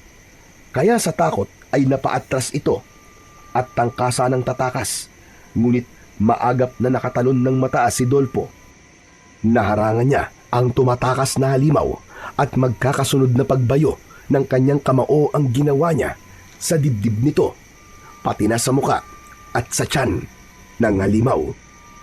Bumagsak ito sa lupa habang nangihina, umaangil dahil sa labis na sakit. Hayop ka! Marami na kayong pinatay! Hindi araw-araw ay piyesta para sa inyo. Dahil ako na ang puputol sa mga sungay nyo! Mga demonyo kayo! Iniangat ni Dolfo ang kanyang braso sa ere at buong lakas niyang isinuntok ang kanyang kamao na may liabe, padiin sa muka ng kalaban. Dalawang magkakasunod na suntok sa muka ang ginawa niya, kaya't bumaon sa lupa ang ulo nito dahil sa malakas na puwersa ng kamao ni Dolfo. Kasunod ng pagkikisay ng katawan ng aswang na bangkilan hanggang sa malusaw ito ng liwanag na nanggagaling sa kanyang kamao. Nang mawala sa kanyang paningin ang nilalang, sa kanya ipinagpatuloy ang kanyang paglalakad papunta sa kanilang bahay. Hindi na niya itinuloy ang pagpunta sa bahay ni Lolo Gordon. Hindi niya maipaliwanag ang lungkot nang mapatay niya ang aswang na tila ba may ibig sabihin ang pag-angil nito, lalo na ang paghawak ng aswang sa kanyang braso. Tila ba may isang tao siyang naalala. Pagkalipas ng ilang minutong paglalakad, ay narating niya ang kanilang bahay habang hawak ang palawit ng kwintas at ang liabe sa kanyang kamao. Pagpasok niya sa kanyang silid, ay nagpalit siya ng kanyang damit. Dumiretso siya ng higa sa kanyang katre. Itinabi niya sa ilalim ng unan ang kanyang liabe at kwintas. Saka nahulog sa malalim na pag-iisip habang nakatingin sa bubong ng kanyang kwarto. Inabukasan ay nagulantang si Dolpo sa kanyang pagkakahiga nang biglang pumasok sa kanyang kwarto ang galit na si Mang Puroy. Kinuwelyuan siya nito sa damit habang paulit-ulit siyang pinagsusuntok sa muka. Wala itong pakialam kahit saan tamaan si Dolpo. Maging ang kanyang inang umaawat dito ay itinulak ng galit na si Mang Puroy. Hayop ka! Papatayin kitang animal ka! Papatayin kita! Sandali po! Bitiwan niyo po ang damit ko! Ano bang problema niyo sa akin? Problema? Ito ang magiging problema mo, lintik ka! Paulit-ulit na sinuntok si Dolfo ni Mang Puroy. Bawat pagbagsak niya sa saig na kawayan ay nilalapitan siya nito at panayan suntok sa iba't ibang parte ng kanyang katawan. Kaya hindi siya nakakagalaw, ni hindi siya makaganti. Nagulat siya sa biglang pagwawala ng kanyang tiyuhin. Wala siyang natatandaan na may ginawa siyang masama para saktan at bugbugin siya nito. Maya-maya pa ay biglang dumating ang kanyang amang si Man Lucas. Pinigilan nito ang nagwawalang kapatid. Kuya, ano ba yan? Kuya, tama na! Huwag mo saktan ang anak ko! Tama na! Sa halip na makinig, ay ito naman ang binalingan at binugbog ng kanyang tiyuhin. Dinuro nito ang muka ni Mang Lucas, kaya kahit nangihina ay bumangon si Dolpo. Sinugod niya si Mang Puroy at paulit-ulit niya rin sinuntok ang muka nito. Ayos lang! Nabugbugin mo ako! Kahit hindi naman ikaw ang nagpapakain sa akin. Pero ang sakta ng tatay ko sa harap ko. Kahit nakapatid ka pa ni tatay, hindi ako magtitimpe para palampasin to, tandaan mo yan! Gumanti ng suntok si Mang Puroy sa nakatayong si Dolpo at sa muling pagbagsak ng binata sa sahig ay isinunod nito ang nakatayo rin si Mang Lucas. Bumagsak sa sahig si Mang Lucas at lumapit si Mang Puroy sa kanila na parang nagbabanta ang mga tingin. Hindi alam ni Dolpo kung saan hinuhugot ng kanyang tiyuhin ang galit nito. Nanginginig ang labi nito na kulang na lang ay kainin sila ng buhay. ng kanyang tiyo Puroy. Ito ang tatandaan yung mag-ama. Humanda kayo dahil papatayin ko kayo. Papatayin ko kayo! Bakit ba nagkakaganyan ka, ha, Puroy? Anong kasalanan namin sa'yo? Wala kang karapatang magtanong, Lucas. Basta't papatayin ko ang anak mo. Tandaan mo yan! Yun lang ang sinabi ni Mang Puroy at lumabas na kagad ito ng silid ni Dolfo. Saka lang naalala ng binata ang kanyang ina. Nawalan ito ng malay sa lakas ng pagkakauntog nito sa dingding. Mabuti na lamang at nagising din ito nang alalayan ito ni Man Lucas. Inihiga na muna ng kanyang ama si Aling Merced bago nagsalita si Man Lucas.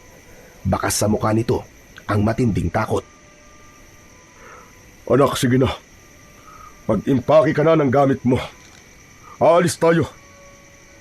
Napakunot ang noo ni Dolfo. Hindi siya makapaniwala sa sinabi ng kanyang ama.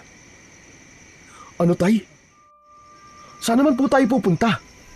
Huwag ka ng maraming tanong. Kaya ka nasasaktan eh. Dahil ganyan ka. Bakit hindi po ako magtatanong? Ganyan ang reaksyon nyo. Hindi ko kayo maintindihan, tay. Kung bakit kayo nagkakaganyan. Ano bang meron po sa kapatid nyong yun? At ganyan na lamang ang takot nyo sa kanya. Anak, nakikiusap ako sa'yo. Ako ang nakikiusap sa inyo, tay. Dahil hindi ko po naiintindihan ang sinasabi nyo. Hindi po ako natatakot sa banta ni Tiyo. Hindi mo naiintindihan, anak eh. Huwag po kayong ganyan, tay. Kayo ang kapitan ng baryong ito. At huwag kayong magpapakita ng takot sa kanya. Mamayang umaga, ipapaalam ko sa lahat na may aswang na bangkilan sa baryo. Anak, sabihin mo, may ginawa ka ba kagabi? May napatay ka bang aswang kagabi, anak? Bakit po, tay? Kung sabihin ko po bang meron, pagagalitan niyo na naman po ba ako? Hindi na nakasagot si Man Lucas. Agad itong napasalampak ng upo sa sahig habang nanginginig ang mga kamay. Hindi ito makatingin sa kanya at malilikot ang mga mata na tila nahihirapang mag-isip. Bumundol ang kaba sa dibdib ni Dolfo. Biglang tumayo ang kanyang ama at hinawakan ng kanyang kamay. Nanlalamig ang mga kamay ni Man Lucas at hinila silang dalawa ng kanyang ina papunta sa kagubatan. Tay, sandali, ano ba? Bitiwan niyo nga po ang kamay ko. Hindi ako sasama sa inyo. Babalik po ako sa bahay. Iwinasiwas ni Dolfo ang kanyang kamay at tumakbo papalayo sa kinatatayuan ng kanyang mga magulang. Si Mang Lucas ay nahabol na lamang ng tanawang anak. Si Aling Merced naman ay nagtataka sa nangyayari sa paligid nito. Kahit naririnig ni Dolfo ang sigaw ng pagtawag sa pangalan niya ng kanyang ama, ay patuloy siya sa pagtakbo pabalik sa kanilang kubo. Dumiretso siya sa kanyang kwarto at kinuha niya ang kanyang liabe maging ang kanyang agimat sa ilalim ng kanyang unan. Hinintay niyang bumalik ang kanyang ama at ina. Galit na galit itong pinagsabihan siya. Subalit wala nang makakapigil sa kanya. Pagsapit ng gabi, narinig ni Dolfo ang ingay sa labas ng kanilang bahay. Naipamalita na sa lahat ni Mang Fernando ang buong katotohanan tungkol sa mga aswang na bangkilan na namemerwisyo sa kanilang baryo. Isang bagay na ipinagpasalamat ng binata dahil may gumawa na nun para sa kanya. Sinugod ng mga tao ang kanyang ama habang dala ang mga sulo ng kawayan. Matapang itong hinarap ng kanyang ama at inamin na totoo ang tungkol sa aswang. Lalong nagkagulo ang mga tao na nagpalinga-linga sa paligid. Bakas sa mukha ng mga ito ang takot at pag-aalala. Ngunit natigilan silang lahat sa biglang pagdating ng 100 nilalang na kanina lamang ay pinag-uusapan pa nila. Nakatayo ang mga ito sa kanilang harapan, isang mahabang linya na tila mga hayok sa laman ng tao. Ngayon, ay alam na ninyo ang tungkol sa lahi namin. Kailangan na namin kayong patahimikin. Magsitago kayo! Iligtas niyo ang mga sarili niyo, dali! Wala ka nang magagawa sa pagkakataong ito. Dahil uubusin ko kayong lahat. Hindi na ako magtitimpi sa inyo. Sinagad nyo na ang pasensya ko! Tila hindi pinansin ng mga tao ang sinabi ng pinakapinuno ng aswang. Abala ang mga ito sa pagtakas at pagtatago. Ang iba namang mga kalalakihan ay kumuha ng kani-kanilang mga sandata sa kanilang bahay at sumama sa pagharap ni Adolfo at Manlukas sa mga kalaban. Kasunod ng pagsenyas ng mga aswang ang pagsugod naman ng mga alagad nito ng sabay-sabay. Dahil sa malakas na puwersa ng kalaban, hindi nagawang mailigtas lahat ni Dolpo ang mga kababaryo. Kaya naman, hinarap niya ang pinuno ng aswang habang umaangil itong mapupula ang mga mata. Nakangising, nakalitaw pa ang malalagari nitong mga ngipin. Nakadipa ang braso at kitang-kita ni Dolfo ang mahahaba nitong mga kuko. Makintab din ang kulay itim nitong balat na nakadagdag sa mas nakakatakot nitong itsura. Sige, patayin lahat ang kumampi sa walang kwenta niyong kapitan. Pinatay niyo ang anak ko, kaya magbabayad kayong lahat! Kuya! Itigil mo na to! Nakikiusap ako sa'yo! Tama na! Ano, Tay? Kuya? Anong ibig sabihin nito, Tay? Dolfo, siya ang tiyo mo. At napatay mo si Raul ng gabing sinalakay nila tayo sa gubat. Siya si Kuya Puroy. Ano? Pero paano nangyari to, Tay? Ngayong alam mo na, Adolfo, kung bakit kita papatayin. Huwag ka nang lumaban para mabayaran mo ang pagkamatay ng anak ko si Raul. Buhay ang kinuha mo sa akin, kaya buhay rin ang magiging kapalit. Biglang pinanghinaan ng loob si Dolpo. Paano niyang lalabanan ang kapatid ng kanyang ama? Ngunit nang makita niya ang mga tao na sugatang nakahiga sa lupa at nakakalat ang mga sulo, bigla siyang natauhan. Kaya siguro pinoprotekta ng kanyang ama ang mga aswang ay dahil alam na nito sa simula pa lamang na ang aswang ay si Mang Puroy at Raul. Kaya bumangon ng galit sa kanyang dibdib at sa kanyang amang, si Mang Lukas. Kung hindi ko kayo maaaring saktan, pipigilan ko na lamang kayo sa paggasik nyo ng lagim. Hindi mo na ako mapipigilan. Buhay ng anak ko ang kinuha mo, kaya buhay mo rin ang magiging kabayaran. Sa gitna ng kanilang bakuran, nagsalpukan ang dalawang nilalang na makapangyarihan, kuko laban sa liyabe. Bawat pagbitaw ng suntok ni Dolfo ay naiiwasan yun ni Mang Puroy. Saktong pagganti nito ay tinamaan ng kalmot sa dibdib si Dolfo. Bumagsak siya ng pasadsad sa lupa hanggang sa paanan ng kanyang amang natitigilan. Ni hindi ito makagalaw dahil sa labis na takot. Isang bagay na mas lalong nagpahirap sa kalooban ni Dolfo. Hindi siya makapaniwalang naduwag si Man Lucas na lumaban para sa kanyang nasasakupan. Muling umatake ang mga aswang sa gawi ng mga tao. Napuno ng ingay ang buong paligid. Ang mga alikabok ay sumama sa hangin dahil sa komosyon ng pakikipaglaban ng tao para sa kanilang mga buhay. Bumagsak ang mga tao sa lupa habang sugatan at napapalibutan ng mga alagad ni Mang Puroy. Natigilan ang lahat sa pagdagundong ng malakas na yabag ng paa. Nagmumulayon sa kakawyan at halos manlaki ang mga mata ng lahat ng tao, pati ng mga aswang. Nang mula sa kakawyan ay lumitaw ang isang kapre. Walang iba kundi si Barok. Dala ang tabako nito na nagbabaga pa. Ginamit niya yung sandata para ihampas sa katawan ng mga aswang na naghahari-harian sa baryo. Bawat dampot at paghagupit ng tabako ni Barok ay isa-isang tumitilampsik ang mga aswang. Sabay-sabay na bumangon ang mga kalalakihang sugatan at inabangan ang pagbagsak ng kalaban, saka pinagtutulungan ng mga ito na patayin gamit ang itak at 2x2. Hindi maaari. Paano naging kakampi nyo ang kapre? Ito na ang katapusan nyo! Katapusan na ng pamiminsala nyo sa baryong to! Ang 100 alagad ni Mang Puroy ay unti-unting nalagas. Idagdag pa ang pagdating ni Lolo Gordon na panay ang pakawala ng palaso sa ere. Bawat bitaw ni Lolo Gordon sa hawak nitong pana ay isa-isang bumubulagta ang mga bangkilan sa lupa habang nagkikikisay ang katawan at bumubula ang bibig. Ano ba tinitingin-tingin mo, Dolpo? Patayin mo na ang pinuno! Wag! Wag, anak! Kapatid ko siya. Kaya't nakikiusap ako sa iyo.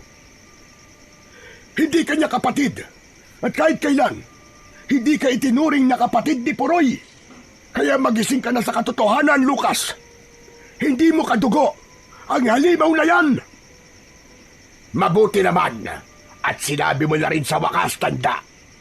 Papatayin ko rin naman kayo. Kaya mabuti nang malaman ng kapatid kong Hilaw na ako ang pumatay sa mga magulang niya. Ang mga magulang na umampon sa kanya. Ako rin ang pumatay sa asawa mo, tanda. Naghihiganti ako dahil ako lang ang ginawang aswang ng mga magulang naming Hilaw. Ano? Anong ibig mo sabihin, kuya? Yan ang katotohanang matagal mong hindi pinaniniwalaan. Anak, panahon na para malaman mong ako ang totoo mong pamilya. Hindi ko kayang nakikita kang nahihirapan. Pinatay ng hayop na yan ang nanay mo. Teka, Diyos ko, paano nangyari to? Lolo Gordon? Ibig sabihin, lolo ko po kayo? Anak niyo si tatay? Huwag na kayong magdrama dahil papatayin ko na kayo. Heto na ang katapusan niyong lahat. Sa muling pagsugod ni Mang Puroy, si Dolpo na ang humarap sa kanyang kalaban. Si Mang Lucas, dala ng galit ay sumali na rin ito sa pakikipaglaban sa mga natitirang aswang na bangkilan.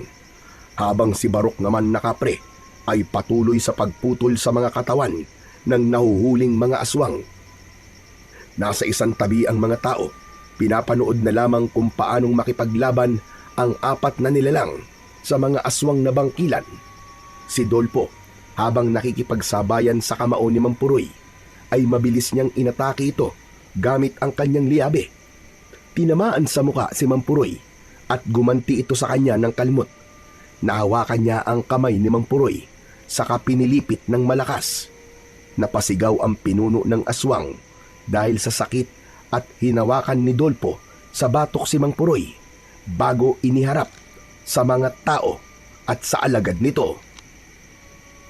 Pagmasdan mo kung paanong unti-unting nawawasak ang katawan ng mga alagad mo para sa lahat ng buhay na kinuha mo at sa pagiging sunod-sunuran sa'yo ni tatay. Matitikman mo ngayon ang kaparusahan na nararapat sa'yo. Lumiwanag ang suot na kwintas ni Dolpo at ubod lakas niyang hinila ang braso ng kalaban. Nabunot niya ang kamay nito kaya't napasigaw ito sa labis na sakit. Tumigil ang natitirang alagad ni Mang Puroy at ipinakita ni Dolpo sa mga ito kung paano niyang isa-isang binunot ang braso at mga paa nito hanggang sa matira na lamang ay ang katawan nito at ulo. Bumagsak ito sa lupa at nagkikikisay sa sobrang sakit. Kasabay ng pagtirik ng mga mata nito, binalingan ni Dolfo ang kanyang mga kababaryo na umiiyak dahil sa galit. Isa-isang nagpakita ang mga nagtatagong mga tao. Saka siya malakas na sumigaw. Mga kababayan, patawarin niyo po si tatay sa lahat po ng pagkakamaling nagawa niya. Biktima lang po siya ng pagmamahal sa kanyang kapatid. Ngunit nalaman niyang matagal na pala siyang niloloko ng taong yun. Yun ay walang iba kundi si Mang Puroy, ang ama ni Raul, na madalas kumukuha sa inyo ng lagay. Sila pala ang mga aswang na pumapatay dito. Lahat ng mga nawalan ng mahal sa buhay nang dahil sa mga aswang na to, ipinapaubaya ako sa inyo. ang pagpaparusang kamatayang nararapat para sa kanya. Tila hindi na nga napigilan ng mga taong bayan ang kanilang mga sarili. Kanya-kanya ng dampot ng itak at pamalo ang mga ito. Sumunod ang lahat ng mga naulila sa kinaroroonan ng nakahigang si Mang Puroy na putol-putol na ang katawan, ngunit nananatiling buhay. Buong tapang na pinagmasdan ni Dolpo kung paanong durugin ng mga tao ang katawan ni Mang Puroy, hanggang sa malagutan na ito ng hininga, bago pasalampak na naupo sa lupa si Man Lucas at nakatingin sa katawan ng kapatid. Nagkalat ang dugo nito sa lupa. Alam kong matagal mo nang alaman tungkol sa akin. Nilayuan kita dahil kinasusuklaman mo ko sa pagkamatay ng nanay mo. Pero Lucas, anak, nang makita ko mga pinagagagawa mo, nasaktan talaga ako ng labis. Bakit ka umantong sa ganon? Bakit naging sunod-sunuran ka sa aswang mong kapatid? Bakit niyo po ako inayaang mabuhay sa piling ng ibang tao? Nang muli kayo nagpakita, ang buong akala ko ay hindi niyo na ako kailangan. Akala ko po ay niloloko lamang ninyo ako. Naging duwag ako at hindi naniwala sa inyo. Naging mabuting kapatid sa akin noon si Kuya Puroy at hindi ko akalaing aabot sa ganitong kasamaan niya. Nakahanda po kong panagutan ang mga pagkakamali ko. Si Lolo Gordon po. Siya ang totoo nating pamilya, tay. Ang totoong pamilya mo.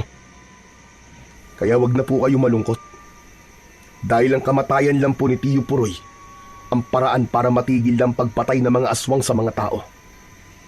Patawarin niyo rin po ko, tay, sa lahat po ng mga nasabi ko sa inyo. Wala kang kasalanan, anak. Ipinagmamalaki kita sa lahat na hindi ka pumanig sa kasamaan at naging matapang sa pagharap sa mga aswang na may sariling paninindigan.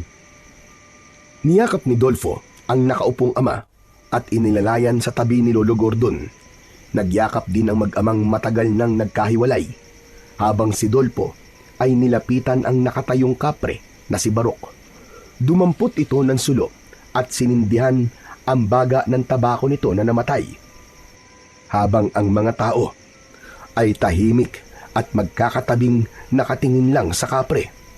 Bakas ang takot sa mga mata ng mga tao, ngunit dahil sa pagtulong sa kanila ni Barok, nagawa nilang talunin ang maraming aswang na bangkilan.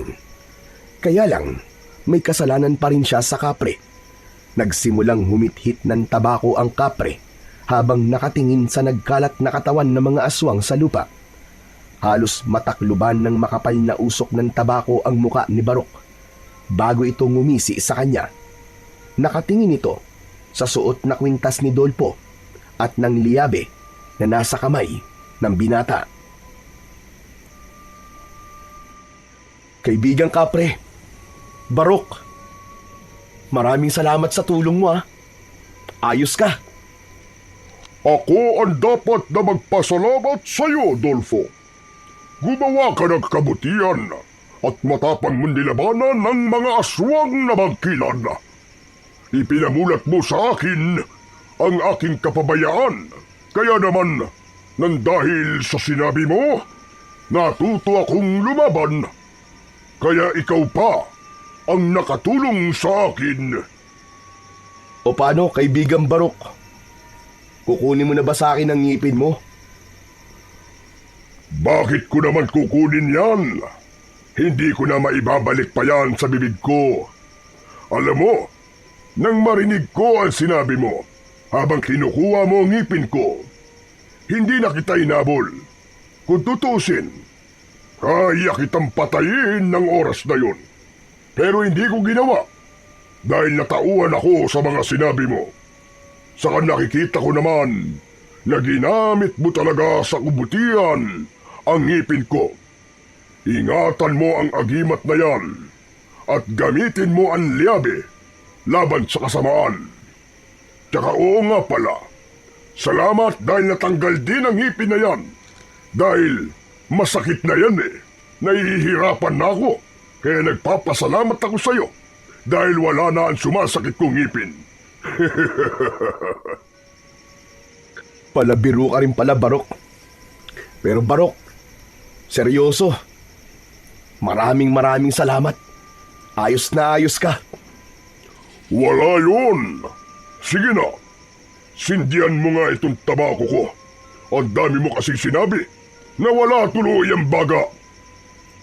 Napapangiting dinampot ni Dolfo ang sulo sa lupa at sinindihan ang hawak na tabako ng kapre. Nagpapasalamat ito sa kahinaplos ang kanyang ulo.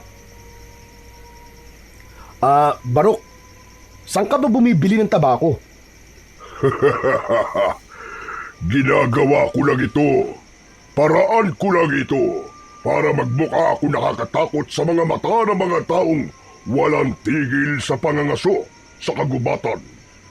Bali sa akin iniatang ang responsibilidad para bantayan ang gubat. O paano? Aalis na ako, kaibigan Dolfo.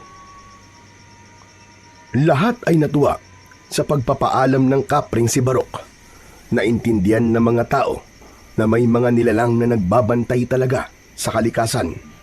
Isang tagpong hinding-hindi makakalimutan ng mga taong nakakasaksi sa kapre. Pagkalipas ng ilang araw, ay inilibing ng maayos ni Mang Lucas at Dolfo ang mga kalansay na itinago ng kanyang ama sa kuweba. Nagbitiw sa pwesto si Mang Lucas at ang pumalit ay ang kanyang lolo Gordon. Bumalik ang katahimikan sa baryo at ang perlas naman ng pagkaaswang na nakuha sa katawan ni Mang Puroy ay isinama nila sa hukay ng mga alagad nitong bangkilan. Sinunog nila ang iba at itinapon ng abo sa kagubatan. Magmula rin ng araw na yon ay magkasama na ang mag-amang sina Gordon at Mang Lucas sa iisang bubong. Sinusulit nila ang mga panahong nawala sa kanila, habang si Dolfo naman ay katulong ni Lolo Gordon sa pagpapatupad ng katahimikan sa baryo, kasama si Mang Fernando na siya namang nagbabantay sa kagubatan para sa mga pumapasok na mga ngaso. Ang pagtaklob sa kasalanan ng iba ay katumbas rin ng pagpatay sa mga biktima. Ayon nga sa 1 Kapitulo 8, versikulo 32, ang pagtataklob sa kasalanan ay maaaring magturo ng maling aral na ang katotohanan ay pwedeng itago kung may mabuting layunin. Ngunit sa pananaw ng maraming espiritual na turo, ang katotohanan ay may kapangyarihang magpalaya. Mapapatawad mo lang ang iyong sarili kapag nagawa mo ng itama ang iyong pagkakamali. Dahil hindi natutulog ang Diyos, bukas ang kanyang mga mata sa katotohanan. Lokohin mo man ang paningin ng iba, ngunit ang sarili mo ay hindi mo kailanman maluloko. Dahil ang katotohanan ay kusang lilitaw, gaano man katibay ang iyong pagtatago sa katotohanan. Dahil ika nga, walang lihim na hindi nabubunyaga. Kaya ang sikreto lang ay gumawa ng tama at mag-ipon ng kabutihan dito sa ating daigdig, para pagdating ng panahon ay kabutihan din ang iyong aanihin.